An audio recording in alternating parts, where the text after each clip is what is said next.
Hello বন্ধুরা, কেমন আছেন সবাই? আজকে আপনাদের জন্য মন ভালো করার মতো একটা দুর্দান্ত অ্যানিমেশন মুভি নিয়ে এসেছি, যেখানে একটা ছেলে হঠাৎ করে একদিন বুঝতে পারে তার মধ্যে অদ্ভুত কিছু সুপার পাওয়ার রয়েছে। আর এসব নিয়ে ঘাটাঘাটি করতে গিয়ে সে তার বাবার সম্পর্কে এমন কিছু সত্য জানতে পারে যা একেবারে তার রাতের ঘুম হারাম করে দেয়। বলছিলাম 2017 সালের movie the son of big রুটের কথা। তো চলুন হারিয়ে যাই রূপকথার জগতে। এই যে লোকটা জঙ্গলের ভিতর দিয়ে প্রাণপণে দৌড়াচ্ছে, লোকটার নাম ডক্টর হ্যারিসন। একটু পিছনে ফিরে তাকালে আমরা অনেকগুলো গুন্ডা আর কুকুরদেরকে দেখতে পাই যারা তাকে ধাওয়া করছে।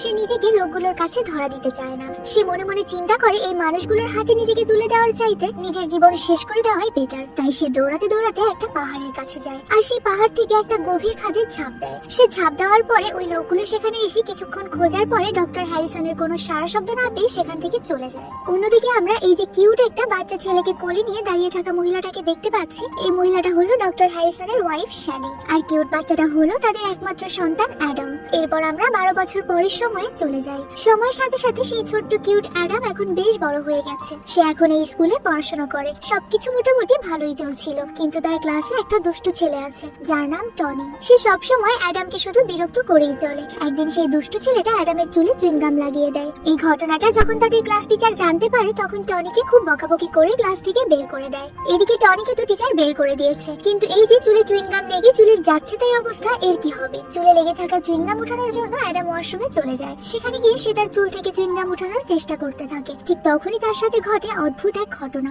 হঠাৎ করে অ্যাডাম লক্ষ্য করে তার পাগুলো অদ্ভুতভাবে বড় হয়ে যাচ্ছে। শুধু তাই নয়, এতটাই বড় হয়ে যাচ্ছে যে তার পায়ে থাকা জুতোটা ছিঁড়ে পাগুলো বের হয়ে আসছে। কি একটা ভয়ঙ্কর পরিস্থিতি, তাই না? কিন্তু হঠাৎ করেই তার হলোটা কি সে কিছুই বুঝে উঠতে পারে না। ওয়াশরুমে বসে বসে সে তার পায়ের সাথে একরকম যুদ্ধ করতে শুরু করে দেয়, কিন্তু কোনো কিছুতেই কিছু হয় না। এখন সে কি করবে? এই অদ্ভুত আর বড় বড় পা নিয়ে তো আর সবার সামনে যাওয়া যায় না। তাই সে ওয়াশরুমে থাকা টিস্যু দিয়ে কোনো রকমে পা দুটোকে পেঁচিয়ে বাইরে আসে, যেন কেউ তার এত বড় পা দেখে তাকে নিয়ে মজা না করে। অন্যদিকে ওয়াশরুম থেকে বের হয়ে ঘটে আরেক অদ্ভুত ঘটনা। শুধু যে তার পা বড় হয়েছে ব্যাপারটা এই পর্যন্ত থাকলে একটা কথা ছিল, কিন্তু এখন তো আরেক বিপত্তি ঘটেছে। সে ওয়াশরুম থেকে বের হওয়ার পর থেকেই লক্ষ্য করে তার শোনার ক্ষমতা আগের চেয়ে অনেক বেশি তীব্র হয়ে গেছে। সে অনেক দূরের কথাও খুব স্পষ্টভাবে শুনতে পাচ্ছে। এমনিতেই অ্যাডাম নিজের এসব অদ্ভুত ঘটনায় পাগল হওয়ার উপক্রম। এর মধ্যে আবার সেই দুষ্টু টনিটা তাকে আবারও বিরক্ত করতে চলে এসেছে। এবারে টনি তাকে একা বিরক্ত করে না, সে তার আরো কিছু বন্ধুদেরকে নিয়ে অ্যাডামের সামনে আসে। আর সেখানে এসে সে একটা বাস্কেটবল নিয়ে মুখ বরাবর মারে। শুধু তাই নয়, এরপর অ্যাডামের ব্যাগটা ছুঁড়ে ধরে ফেলে দেয়। এরপর অ্যাডাম যখন বাড়ি ফিরে আসে তখন তো তার চেহারা একদম নাজেহাল অবস্থা। এই অবস্থা দেখে তার মা তাকে জিজ্ঞাসা করে যে তার এই অবস্থা কি করে হলো, কিন্তু অ্যাডাম তার মাকে সত্যি কথা বলে না। সে বলে স্কুলে খেলতে গিয়ে তার এই দশা। কিন্তু মায়ের চোখ কি আর ফাঁকি দেওয়া যায়? তার মা ঠিকই বুঝে যায় খেলতে গিয়ে তার এমন অবস্থা হয়নি। আর এটা বোঝার কারণ হলো তার মাথায় তখনও চুইংগাম লেগে আছে। কিন্তু তবুও তার মা তাকে কিছুই বলে না, বরং চুইংগাম লেগে থাকা চুলগুলো কেটে ছোট ছোট করে দেয়। অবশ্য চুল কাটার আরো একটা কারণ আছে, কেউ যেন তাকে দ্বিতীয়বার আর বিরক্ত না করতে পারে, এজন্যই চুলগুলো কেটে দিয়েছে। কিন্তু পরের দিন সকালে ঘটে আবার আরেক অদ্ভুত ঘটনা। অ্যাডাম ঘুম থেকে উঠে দেখে তার চুলগুলো আবার বড় হয়ে গেছে। কি একটা অবস্থা, তাই না? গতকালকে চুল কেটে ছোট করে ফেললো আর আজকে আবারও চুল বড়। তো যাই হোক, অ্যাডাম প্রচন্ড ঘাবড়ে যায়। একা একাই সে তার চুলগুলো সব কেটে ছোট করে ফেলে, যেন তার মা কোনোভাবেই তার এরকম বড় চুল দেখতে না পায়। কিন্তু এখনো তো সে খুব একটা বড় হয়নি, তাই সে তার চুলগুলো ঠিকভাবে কাটতে পারে না। এই এবড়ো থেবড়ো চুল নিয়ে যদি সে তার মায়ের সামনে যায় তাহলে তার মা ঠিকই বুঝে যাবে যে কিছু একটা হয়েছে। তাই সে তার বাবার একটা টুপি পরে নেয়। সে আসলে টুপিটা পরেছে যেন তার মা কিছু বুঝতে না পারে।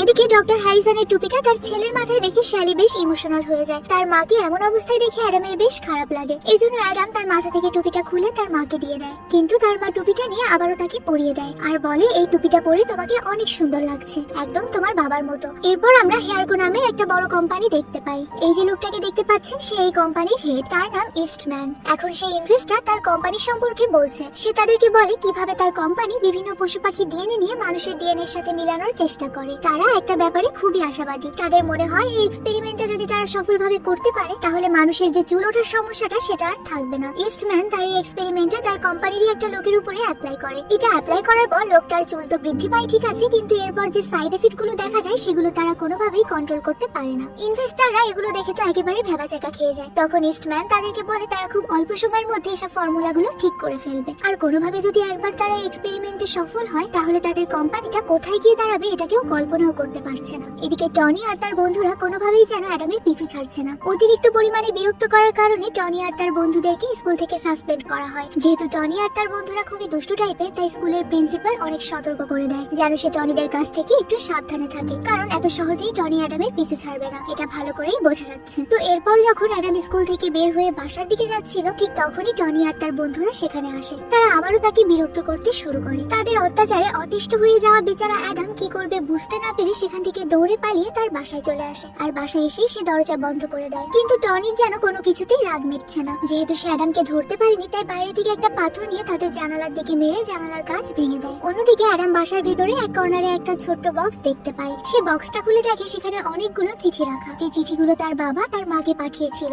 সেই চিঠিগুলোর মধ্যে একটা চিঠিতে অ্যাডাম একটা ঠিকানাও দেখতে পায়। সে যখনই চিঠিগুলো দেখছিল তখন তার মা বাড়িতে ছিল না। সে ওই চিঠিগুলো ছড়িয়ে ছিটিয়ে নিয়ে বসেছিল। এদিকে তার মা যখন বাসায় আসে তখন সে তার মায়ের কাছে চিঠিগুলো সম্পর্কে জানতে চায়। সে তার মাকে জিজ্ঞাসা করে, তুমি কেন এতদিন আমাকে মিথ্যা কথা বলেছিলে মা? কেন বলেছিলে আমার বাবা বেঁচে নেই? আমার বাবা তো বেঁচে আছে। আমার বাবা যদি বেঁচে না থাকে তাহলে এই চিঠিগুলো কোথা থেকে আসলো? সে তো এখনো তোমাকে চিঠি পাঠিয়েই চলেছে। এই কথাগুলো বলে সে রাগ করে তার রুমে চলে যায়। আর রুমে আসার সময় সে ওই বাক্সের ভেতরে পাওয়া তার বাবার ঠিকানাটা হাতে নিয়ে দেখতে থাকে। এমনিতেই ছোটবেলা থেকে সে তার বাবার আদর পায়নি। বাবাকে ছুঁয়ে দেখার তীব্র আকাঙ্ক্ষা কারই বা না থাকে। পৃথিবীর প্রত্যেকটা সন্তানই বাবার ভালোবাসা চায়, অ্যাডামও তার ব্যতিক্রম নয়। এজন্য সে মনে মনে সিদ্ধান্ত নেয় যে সে তার বাবার কাছে যাবে। আর যেই ভাবা সেই কাজ। রাতের অন্ধকারে সে তার মাকে কিছু না জানিয়ে সেই ঠিকানার উদ্দেশ্যে বেরিয়ে পড়ে। কিন্তু সে যাবে কিভাবে? সে তো একা একা তেমন কিছুই চিনবে না। রাস্তায় বের হওয়ার পরে সে একটা ট্রাক দেখতে পায়। সে ওই ট্রাক ড্রাইভারের কাছে গিয়ে সাহায্য চায়। ট্রাক ড্রাইভারও বেশ ভালো লোক, তাই সে অ্যাডামকে সেই জায়গায় নিয়ে যায় যেখানকার ঠিকানা কাগজটাতে লেখা ছিল। কিন্তু সেখানে পৌঁছানোর পর সে দেখতে পায় এটা শহর থেকে অনেক দূরে একদম জঙ্গলের মাঝ বরাবর একটা জায়গা। সে আর কিছু না ভেবে সরাসরি জঙ্গলের গভীরের দিকে চলে যায় আর চিৎকার করে তার বাবাকে ডাকতে থাকে। সে যখন জঙ্গলের ভিতর দিয়ে হাঁটছিল তখন সেখানে সে কারো উপস্থিতি অনুভব করতে পারে। একে তো বাচ্চা ছেলে, তার উপর আবার একা একা এমন একটা জঙ্গল। সবকিছু মিলিয়ে অ্যাডাম একটু ভয় পেয়ে যায়। তাই সে কোনো কিছু চিন্তা না করে দৌড়াতে শুরু করে। কিন্তু ওই যে কথা আছে না, যেখানে বাঘের ভয় সেখানেই রাত্রি হয়, সে দৌড়াতে দৌড়াতে জঙ্গলের ভেতরে পেতে রাখা ফাঁদে পা দিয়ে ফেলে, যার কারণে সে গড়াতে গড়াতে একেবারে রাস্তায় গিয়ে পড়ে। ঠিক তখনই আবার একটা নতুন বিপদ যেন তার সামনে চলে আসে। মানে রাস্তা দিয়ে তখন একটা ট্রাক যাচ্ছিল। ট্রাকটা তাকে একেবারে পিষে ফেলবে, ঠিক তখনই একটা বিগফুট এসে তাকে সেখান থেকে বাঁচিয়ে নেয়। শুধু তাই নয়, তাকে নিয়ে একেবারে জঙ্গলের ভিতরে চলে যায়। এদিকে সেই ট্রাক ড্রাইভারের গাড়ির সামনে আবার ক্যামেরা অন করা ছিল, তাই সেই পুরো ঘটনাটা রেকর্ড করে ফেলে। আর তারপর সে রাস্তার পাশে একটা টেলিফোন বুথ থেকে পুলিশকে ফোন করে পুরো ঘটনাটা জানিয়ে দেয়। সে পুলিশকে বলে, আমি একটা আসল বিগফুটকে দেখেছি। শুধু তাই নয়, আমার কাছে প্রমাণস্বরূপ ভিডিও আছে। এই খবরটা পুলিশের কাছে যাওয়া মাত্রই চারদিকে খুব দ্রুত ছড়িয়ে পড়ে, এমনকি পেপার পত্রিকাতেও চলে আসে। এই খবরটা যখন ইস্টম্যান দেখতে পায় তখন সে খুব ভালোভাবেই বুঝে যায় এই বিগফুটটা আসলে আর কেউ নয়, বরং স্বয়ং ডক্টর হ্যারিসন, যাকে কিনা আমরা গল্পের শুরুতেই পাহাড়ের উপর থেকে গভীর খাদে ঝাঁপ দিতে দেখেছিলাম। আসলে এতদিন সবাই তাকে মৃত ভেবে এসেছে। ইস্টম্যান আর তার কোম্পানির লোকেরা এই বিগফুটকে ধরার অনেক চেষ্টা করেছিল, কিন্তু কোনোভাবেই তারা সফল হতে পারেনি। কিন্তু এখন যখন তারা আবারও বিগফুটের খোঁজ পেয়েছে তখন তারা এই সুযোগটাকে অবশ্যই কাজে লাগাবে, কারণ কোনোভাবে যদি তারা এই বিগফুটের ডিএনএ সংগ্রহ করতে পারে তাহলে এই ডিএনএ দিয়ে তারা তাদের এক্সপেরিমেন্ট খুব সহজেই শেষ করতে পারবে আর নিঃসন্দেহে তারা সাকসেসফুল হবে। তাই বিগফুটকে খোঁজার জন্য তারা সরাসরি সেই লোকটার কাছে চলে যায়, যে লোকটা সেদিনের সেই ঘটনাটা ক্যামেরাবন্দি করেছিল। লোকটার কাছে যখন এসব বিষয় জানতে চাওয়া হয় তখন সেই লোকটা তাদেরকে ওই জায়গাটায় নিয়ে যায় যেখানে প্রথম বিগফুটকে দেখেছিল। সেখানে পৌঁছানোর পর ইসমাইলের লোকজন আশেপাশে বেশ খোঁজাখুঁজি করে। খুঁজতে খুঁজতে তারা সেখানে অ্যাডামের ব্যাগটা পড়ে থাকতে দেখে। ব্যাগের জিনিসপত্র খোঁজাখুঁজি করে তারা অ্যাডামের বাড়ির ঠিকানা পেয়ে যায় আর তারপর সরাসরি তারা তাদের বাড়িতে চলে যায়।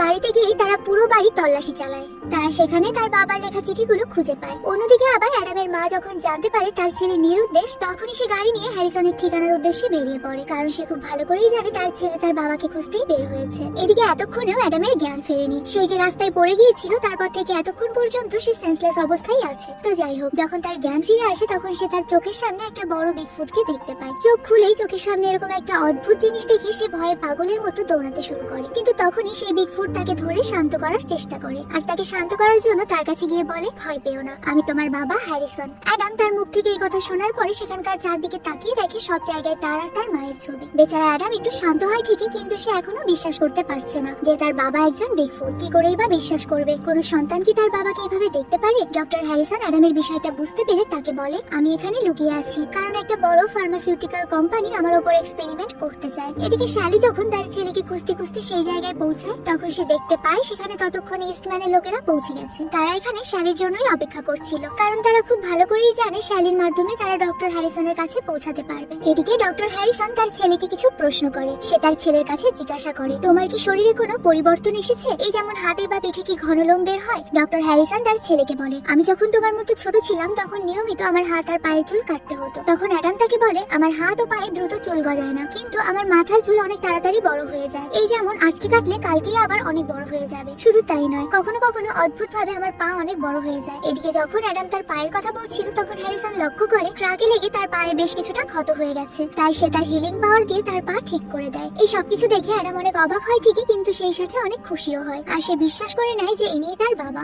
এরপর হ্যারিসন তার নিজের ছেলেকে পুরো জঙ্গলটা ঘুরে দেখানোর জন্য বের হয়। ঠিক তখনই দেখা যায় আবারও অ্যাডামের পা বড় হয়ে গিয়েছে। আর সেই সাথে সে অনেক ধরনের শব্দ শুনতে পায়। এত বেশি শব্দে সে একদম অতিষ্ঠ হয়ে যায়, অস্বস্তি হতে লাগে তার। ঠিক তখনই তার বাবা তার কাছে এসে বলে, তুমি এখন জোরে জোরে শ্বাস নাও, দেখো তোমার ভালো লাগবে। আর সেই সাথে তুমি যে শব্দগুলো শুনতে পাচ্ছ সেই শব্দগুলোতে ফোকাস করো। অ্যাডামও তার বাবার কথা মতো জোরে জোরে শ্বাস নিয়ে ওই শব্দটাতে ফোকাস করে। সে শব্দটাতে ফোকাস করার পরে অনেক দূরের শব্দ স্পষ্টভাবে শুনতে পাচ্ছে। এরপর হ্যারিসন তার বড় পায়ের জাদু দেখাতে শুরু করে। সে দেখিয়ে দেয় কিভাবে তার বড় পায়ের সাহায্যে দ্রুত দৌড়াতে পারে। এরপর হ্যারিসন ওই জঙ্গলের ভেতরে থাকা তার বন্ধুদের সাথে অ্যাডামের পরিচয় করিয়ে দেয়। কিন্তু মজার ব্যাপার হলো তার বন্ধুরা কোনো মানুষ নয়, একটা কাঠঠোকরা পাখি, দুইটা কাঠবিড়ালি আর একটা অনেক বড় ভাল্লুক। আমাদের ডক্টর হ্যারিসনের বন্ধু। সে তার ছেলেকে অন্যান্য প্রাণীদের সাথে কথা বলাও শিখিয়ে দেয়। ঠিক তখনই একটা কাঠবিড়ালি দৌড়ে তার কাছে আসে আর তাকে বলে একদল শিকারী জঙ্গলের ভিতরে ঢুকেছে শিকার করার জন্য। একথা শুনতে পেয়ে তারা সবাই মিলে দৌড়ে সেই শিকারীদের কাছে পৌঁছায় আর তারপরে তাদেরকে ভয় দেখিয়ে সেখান থেকে তাড়িয়ে দেয়। এই সবকিছু ছোট্ট অ্যাডাম বেশ ভালোই এনজয় করছিল। সে তার বাবাকে বলে আবার তার সাথে বাড়িতে ফিরে যেতে। তখন তার বাবা তাকে বলে, আমি চাইলেও বাড়ি ফিরে যেতে পারবো না। একথা শুনে অ্যাডাম বলে, আমরা কখনোই কাউকে কিছু জানতে দেব না যে তুমি আমাদের সাথে আছো। তার ছেলের এমন বায়না শুনে তার বাবা তাকে বলে, ব্যাপারটা এতটাও সহজ হবে না যতটা সহজ ভাবে তুমি চিন্তা করছো। ওই লোকগুলো আমার কাছে ঠিকই পৌঁছে যাবে, সেটা যে কোনো উপায়ে যে কোনো ভাবে, কারণ এই ব্যাপারটা আমি এর আগেও অনেকবার লক্ষ্য করেছি। সে তার ছেলেকে বলে, আমি যখন আমার ল্যাবে চুলের বৃদ্ধি সম্পর্কে রিসার্চ করছিলাম তখন একদিন হঠাৎ আমি আমার ডিএনএ এর মধ্যে কিছু পরিবর্তন লক্ষ্য করি। দিন যত যেতে থাকে আমি একটা বিগফুটে পরিণত হতে থাকি। ঠিক তখনই হেয়ারগো কোম্পানির লোকেরা এই রিসার্চটা লক্ষ্য করে আর তারপর তারা আমাকে তাদের কোম্পানির জন্য কাজ করার অফার দেয়। কিন্তু আমি তাদের কথায় রাজি না হয় আমার এত বছর ধরে করে আসা সব ফর্মুলা তারা চুরি করে নেয়। শুধু তাই নয়, তারা তোমার মা আর তোমাকে মেরে ফেলার হুমকিও দেয়। এজন্য আমি বাধ্য হয়ে সেখান থেকে পালিয়ে এসেছি। তারা যদি এই মুহূর্তে আবারও জানতে পারে আমি বেঁচে আছি তাহলে আমাকে ধরার জন্য তারা যে কোনো উপায় বের করে ফেলবে। এদিকে ডক্টর হ্যারিসনের বন্ধু মানে দুইটা কাঠবিড়ালি জঙ্গলের বাইরে দেখতে পায় ইস্টম্যানের লোকেরা শালিকে ধরে নিয়ে যাচ্ছে আর তারা নিজেদের মধ্যে বলাবলি করছে যে কোনো উপায়ে বিগফুটকে ধরতেই হবে আর এর জন্য যদি পুরো জঙ্গলটা আগুন দিয়ে পুড়িয়ে দিতে হয় তাহলে তারা সেটাই করবে। এই কথা শোনা মাত্র ওই দুইটা কাঠবিড়ালি দৌড়ে হ্যারিসনের কাছে চলে আসে আর হ্যারিসনকে সব কথা খুলে বলে। সবকিছু শোনার পরে অ্যাডাম তার বাবাকে বলে, তুমি চিন্তা করো না বাবা, আমি সবকিছু ঠিক করে দেবো। এই কথা বলেই সে ইস্টম্যানের লোকেদের কাছে সারেন্ডার করে। তারা অ্যাডামকে ধরে নিয়ে গিয়ে তার মায়ের কাছে বন্দি করে দেয়। এর ঠিক কিছুক্ষণ পরে ইস্টম্যান অ্যাডামকে তার সাথে করে নিয়ে যায় আর তারপর জিজ্ঞাসা করে তোমার বাবা কোথায় আছে। কিন্তু অ্যাডাম তার কোনো প্রশ্নেরই উত্তর দেয় না। কোনো উপায় না পেয়ে ইস্টম্যান তার লোকদেরকে বলে পুরো জঙ্গলে আগুন লাগিয়ে দিতে আর অ্যাডামকে সেই গাড়ির ভেতরে আটকে রেখে ওই জঙ্গলের মধ্যে ছেড়ে দেয়। অ্যাডাম দেখতে পায় পুরো গাড়িটাতে একটু একটু করে আগুন লাগতে শুরু করেছে। সে ওই গাড়ি থেকে বের হওয়ার জন্য সাহায্য চাইতে থাকে। ঠিক তখনই সেখানে হ্যারিসন চলে আসে আর তাকে ওই আগুনের মধ্য থেকে উদ্ধার করে নেয়। কিন্তু বিপদ তখনও তাদের পিছু ছাড়েনি। পিছন থেকে ইস্টম্যান হ্যারিসনকে গুলি করে অজ্ঞান করে ফেলে। আসলে এতক্ষণ যা যা হলো এই সবকিছু ছিল ইস্টম্যানের প্ল্যান। এরপর দেখা যায় ইস্টম্যানের লোকেরা হেলিকপ্টারে করে ডক্টর হ্যারিসনকে তুলে নিয়ে যায়। অন্যদিকে অ্যাডাম জঙ্গলের সব বন্ধুদেরকে নিয়ে তার বাবাকে ছাড়িয়ে আনার প্ল্যান করতে শুরু করে দেয়। এদিকে হ্যারিসনকে তুলে নিয়ে গিয়ে হেয়ারকো কোম্পানিতে আটকে রাখা হয় আর সেখানকার সায়েন্টিস্ট তার উপরে রিসার্চ করতে শুরু করে দেয়। হ্যারিসন তাকে বলে, আমি কোনোভাবে এই কোম্পানির হয়ে কাজ করব না। তখন ইস্টম্যান তাকে বলে, তুমি যদি আমাদের সাথে কাজ না করো তাহলে আমি তোমার ফ্যামিলির ক্ষতি করব। তো যাই হোক, সেখানকার সায়েন্টিস্ট এরপর হ্যারিসনের সাহায্যে তার পরবর্তী এক্সপেরিমেন্ট করতে শুরু করে দেয় আর সে এই এক্সপেরিমেন্ট গুলোতে সফল হয়। এতে তারা অনেক বেশি খুশি হয়ে যায়। তখন সায়েন্টিস্ট বলে, এখন শুধু হ্যারিসনের ডিএনএ নিয়ে অল্প কিছু কাজ বাকি আছে। এই কাজটুকু করতে পারলে আমরা আমাদের প্রজেক্ট মার্কেটে লঞ্চ করতে পারবো। ইস্টম্যান তার সায়েন্টিস্টকে দ্রুত কাজ শেষ করতে বলে সেখান থেকে চলে যায়। অন্যদিকে দেখা যায় অ্যাডাম তার বন্ধুদেরকে নিয়ে সেই হেয়ারকো কোম্পানিতে পৌঁছে গেছে। তারা সেখানে গিয়ে সব সিকিউরিটি গার্ড আর সিসি ক্যামেরা থেকে নিজেদেরকে লুকিয়ে ওই কোম্পানির ভিতরে ঢুকে পড়ে। তারপর সে খুঁজতে থাকে তার বাবাকে কোথায় রেখেছে। সেখানে সে একটা ফ্লেয়ার গান খুঁজে পায়। ওটা সে নিজের কাছেই রেখে দেয় আর তারপর সে হ্যারিসনের রুমের দিকে দৌড়াতে শুরু করে। কিন্তু দুর্ভাগ্যবশত তার সব বন্ধুরা এক এক করে ওই সিকিউরিটি গার্ডদের কাছে ধরা পড়ে যায়। কিন্তু ততক্ষণে অ্যাডাম সব বাধা পেরিয়ে তার বাবার কাছে পৌঁছে গেছে। সে তার বাবাকে কাছে গিয়ে এখান থেকে বেরিয়ে আসার কথা বলে, কিন্তু হ্যারিসন তাকে সেখান থেকে চলে যেতে বলে। সে বলে, আমি যদি এখান থেকে বের হয়ে যাই তাহলে তোমার মা আর তোমার জীবন ঝুঁকির মধ্যে পড়ে যাবে আর আমি চাই না কোনোভাবেই তোমরা বিপদে পড়ো। এদিকে ততক্ষণে সেখানে ইস্টম্যান চলে এসেছে। সেখানে এসে ইস্টম্যানের লোকেরা অ্যাডামকে ধরে নিয়ে যায়। কিন্তু অ্যাডামও এত সহজে হার মানার ছেলে নয়। সে তখন ফায়ার অ্যালার্ম বাজিয়ে সেখান থেকে পালিয়ে যায় আর ফায়ার অ্যালার্ম বাজার কারণে পুরো কোম্পানির ভিতরে সবাই দৌড়াদৌড়ি করতে শুরু করে। অ্যাডাম তখন আবারও হ্যারিসনের কাছে আসে আর তাকে বলে, তুমি যদি এখন আমার সাথে না যাও তাহলে আমি এই কোম্পানির লোকদেরকে জানিয়ে দেবো যে আমিও একজন বিগফুট আর এটা জানতে পারলে তারা তোমাকে বাদ দিয়ে আমাকে নিয়ে রিসার্চ করতে শুরু করবে। এই কথা শুনে হ্যারিসন তার ছেলের সাথে যাওয়ার জন্য রাজি হয়ে যায়। তবে সে এখান থেকে যাওয়ার আগে পুরো কোম্পানিটাকে ডিস্ট্রয় করে দিয়ে যেতে চায়, যেন এখানকার লোকজনেরা আর এসব নিয়ে এক্সপেরিমেন্ট না করতে পারে। বাবা ছেলে মিলে সেখানকার গ্যাস ট্যাঙ্ক ভেঙে সেখান থেকে বাইরে বের হয়ে আসে। ইস্টম্যানও তাদের লোক নিয়ে হ্যারিসনদেরকে ঘেরাও করে ফেলে। সেই সাথে তারা শ্যালিকেও ধরে নিয়ে আসে। ইস্টম্যান সেখানে এসে হ্যারিসনকে অজ্ঞান করে ফেলে আর তাকে বলে, আমি খুব ভালো করেই জানি তোমার ছেলেও একজন বিগফুট, তাই আমাদের আর তোমার প্রয়োজন নেই। একথা বলে ইস্টম্যান হ্যারিসনকে উপর থেকে নিচে ফেলে দেয়। এসব দেখে অ্যাডাম অনেক রেগে যায় আর তারপর সে তার পকেট থেকে ফ্লেয়ার গান বের করে হেয়ারকো কোম্পানির দিকে ফায়ার করে দেয়, যার কারণে পুরো কোম্পানিটা ধ্বংস হয়ে যায়। এরপর অ্যাডাম তার বাবার কাছে যায়। সেখানে গিয়ে সে তার হিলিং পাওয়ারের মাধ্যমে তার বাবাকে আবারও সুস্থ করে দেয়। হ্যারিসনের আবার জ্ঞান ফিরে আসে। বাবা আর ছেলে দুইজন দুজনকে জড়িয়ে ধরে। তখন আবার সেখানে ইস্টম্যান বন্দুক নিয়ে তাদের দিকে চলে আসে, কিন্তু তখন শ্যালি পেছন থেকে ইস্টম্যানকে শুট করে তাকে অজ্ঞান করে ফেলে। তখন তারা জানতে পারে ইস্টম্যান আসলে একজন ন্যাড়া একটা লোক, মানে তার মাথায় কোনো চুল নেই, আর এজন্যই তার এই এক্সপেরিমেন্টের প্রতি এত ইন্টারেস্ট। তো যাই হোক, সবকিছু জানাজানির পরে ইস্টম্যানের জেল হয়ে যায় আর হ্যারিসন তার পুরো পরিবারকে নিয়ে খুব সুখী শান্তিতে সময় কাটাতে থাকে। এদিকে অ্যাডাম তার ভাল্লুক বন্ধুদের সাহায্য নিয়ে সেই দুষ্ট টনি আর তার বন্ধুদেরকে খুব ভালো মতো সাহায্য করে আর তারপর তারা সবাই মিলে খুব খুশি খুশিতে থাকতে শুরু করে। আর এর মধ্য দিয়ে আমাদের এই সুন্দর গল্পটা শেষ হয়ে যায়।